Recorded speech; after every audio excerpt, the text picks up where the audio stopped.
Pardon ya. Ay Röşen ipini bırakmazsa bu işte. İpi bırakma ya kardeş.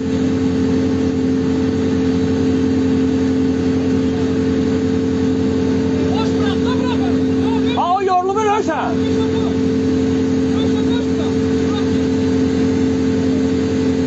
O birisi yorulu bizi.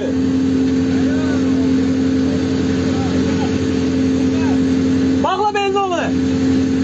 Röşen sen de atarsa yaxşı. Yazıq ağlayır hə. Can ayısı can. Ağlama ise ay bu ne yazıq. Can ay kardeş can.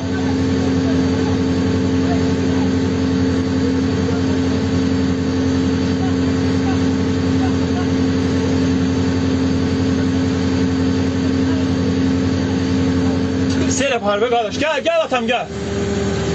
Gel ay sağ ol gel kurban olayım sen. O tekmeni götür Gel güzel can. Ha dur da aysan dur. Dur kakam dur can dur ay sağ ol. Dur ay dede sen tekme ola partiye su.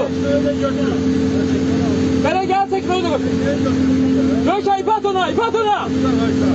İpat ona parada onu. Böyle at ipi ona.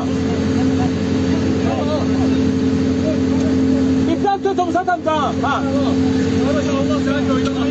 Ha ona demek. Ha son insan. Neden tekmeyi götürsen götür da. Ne orada da iple git götür. Can kardeş Allah senin kömeğin olsun kardeş. Sana Allah var desin.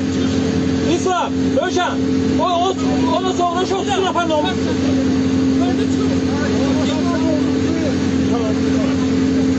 Pardon.